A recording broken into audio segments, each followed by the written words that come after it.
যত সাহাবীর জীবনী উঠাবেন সব সাহাবীকে দেখবেন, অধিকাংশ সাহাবীকে দেখবেন নিজ বাড়িতে, নিজ ঘরে, নিজ এলাকায়, নিজ শহরে, নিজ জন্মস্থানে মারা যায়নি। ব্যবসার দাওয়াতের কাজে ছড়িয়ে পড়েছে, পৃথিবীর বিভিন্ন দিকে ছড়িয়ে গেছে, এক একজন এক এক জায়গায় মারা গেছে। কিন্তু উম্মতে মুহাম্মাদকে এক নির্দিষ্ট জায়গাতেই, এক নির্দিষ্ট কাজেই চাকরের মতো থাকতে হবে, এই স্বভাব ইউরোপীয় উপনিবেশ থেকে এসেছে। তো অর্থনৈতিক গোলামি, অর্থনৈতিক মুক্তি ছাড়া গোলামি থেকে মুক্তি সম্ভব নয়। দান অত্যন্ত শক্তিশালী একটি ইবাদত। আমরা কেউ গ্যারেন্টি দিয়ে বলতে পারবো না যে যখন থেকে সালাত ফরজ হয়েছে আমার উপর, তখন থেকে আমি একদিনও সালাত কাজা করিনি, অতএব আল্লাহ তুমি আমাকে জান্নাত দিতে বাধ্য। এই চ্যালেঞ্জ দেওয়ার ক্ষমতা মানুষের নাই। আমরা কেউ বলতে পারবো না যে আল্লাহ আমি একদিনও একটা গুনাহ করিনি, অতএব আপনি আমাকে জান্নাত দিতে বাধ্য। এই চ্যালেঞ্জ দেওয়ার ক্ষমতা মানুষের নাই। তাহলে মানুষ কিভাবে জান্নাতে যাবে? আল্লাহর দয়ার উপর নির্ভরশীল, যে আল্লাহ যা সালাত আদায় করিনি মাফ করে দাও, যা গুনাহ করেছি মাফ করে দাও। তুমি মাফ না করলে জান্নাতে যেতে পারবো না। কিন্তু দুটো রাস্তা আছে নিশ্চিত জান্নাতে যাওয়ার।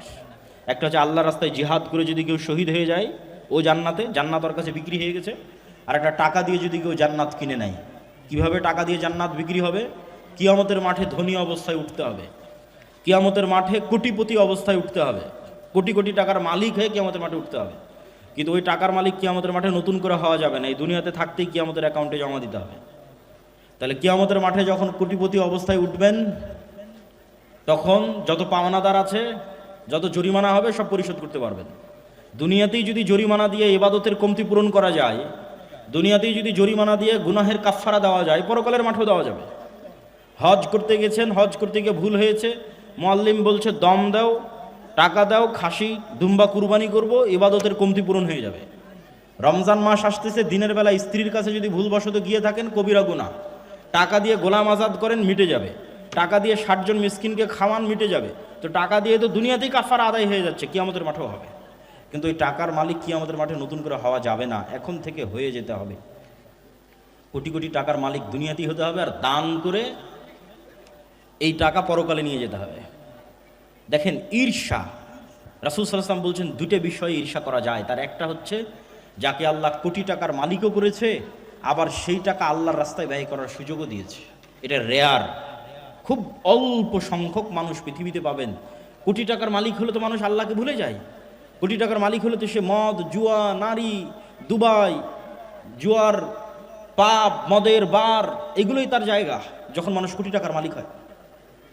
কিন্তু একজন মানুষ কোটিপতি, আবার ওই কোটি টাকা আল্লাহ তাকে আল্লাহর রাস্তায় ব্যয় করার তৌফিক দিয়েছে, এর চেয়ে সৌভাগ্যবান মানুষ পৃথিবীতে আর হতে পারে না।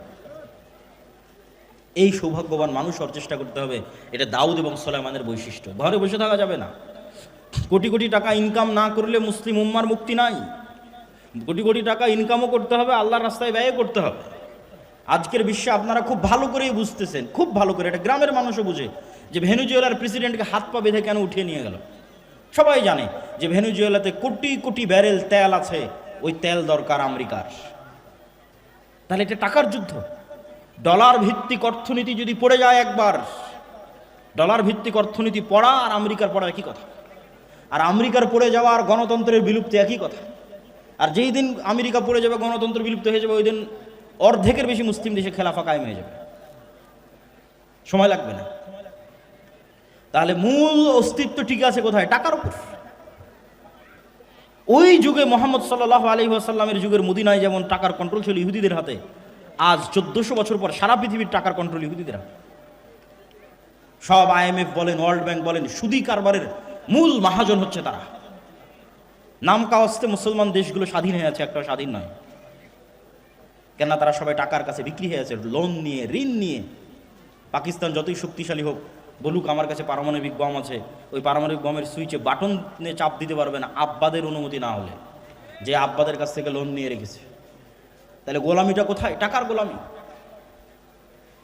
এই জন্য যতক্ষণ আপনি হালাল উপায়ে বেশি ইনকাম না করছেন, ক্যাশ টাকায়, লোনের টাকায় না, লোনের টাকা তো গোলামি। সুদের লোন গোলামি। কেননা সুদের লোন আপনাকে মিথ্যা বলা শিখাবে। আর সুদের লোনের বিষয়ে একটা মূলনীতি জেনে রাখেন। গত বক্তব্যে হয়তো বলেছিলাম, আমি যখনই এই নতুন ব্রিজ পার হওয়া থেকে আমার দাদির বাড়িতে পৌঁছা পর্যন্ত একবার গণার চেষ্টা করেছিলাম, অন্তত 20-এরও অধিক এনজিও প্রতিষ্ঠান আছে যারা ক্ষুদ্র ঋণ, সুদি ঋণ এই অঞ্চলে বিতরণ করে থাকে। তো কতগুলো সুদি প্রতিষ্ঠান আছে তা গণার চেষ্টা করেছিলাম, তো আমি গণে শেষ করতে পারিনি। এত বেশি সাইনবোর্ড আছে রাস্তার মোড়ে মোড়ে এত সুদি প্রতিষ্ঠানের, অথচ এই সুদ গোলামি কিভাবে? ইসলামের আগে একটা মূলনীতি বুঝে যান। ইসলামী সমাজ ব্যবস্থা কয়েকটা মূলনীতির উপর দাঁড়িয়ে আছে, তার একটা মূলনীতি হচ্ছে অল্পে সন্তুষ্ট থাকা। এটা একটা মূলনীতি। এই অল্পে সন্তুষ্ট থাকার উপর যতক্ষণ মুসলমানেরা তৈরি না হবে ততক্ষণ ইসলামী অর্থনীতি ডেভেলপ করা সম্ভব নয়, ইসলামী ব্যাংক বাস্তবায়ন করা সম্ভব নয়। এই অল্পে তুষ্টি কি জিনিস এবং আপনি ধনী হবেন কিভাবে, এই দুইটা একটা আরেকটার সাথে ওতপ্রোতভাবে জড়িত। আপনাদের দেবীনগরের মানুষকে অনেক দিন অনেক বক্তব্য অনেক নাসিহা দিয়ে গেছে, আজকে ধনী হওয়ার রাস্তা বলে যায়। কেমনে ধনী হবে? ধনী হওয়ার সহজ বুদ্ধি কি? এক নাম্বার, পৃথিবীতে ধনী হওয়ার কোনো শর্টকাট রাস্তা নাই। ধনী হওয়ার প্রত্যেক শর্টকাট রাস্তা হারাম। আমার সাথে একটু বলেন তো, ধনী হওয়ার প্রত্যেক শর্টকাট রাস্তা কি? হারাম। চোখ বন্ধ করে মনে করবেন। কেউ যদি এসে বলে ভাই এত টাকা এখানে ইনভেস্ট করলে এত দ্রুত তুমি এত টাকার মালিক হয়ে যাবে, নিশ্চিত জেনে রাখুন ওখানে কোথাও না কোথাও হারাম আছে। সেটা মাল্টি লেভেল মার্কেটিং হোক, সেটা ডেস্টিনির মতো প্রতিষ্ঠান হোক, সেটার যেটাই আপনার গ্রামগঞ্জে আসুক না কেন, ধনী হওয়ার কোনো শর্টকাট রাস্তা নেই। তাহলে ধনী কিভাবে হবে? কম্পাউন্ড ওয়েতে ধনী হবে।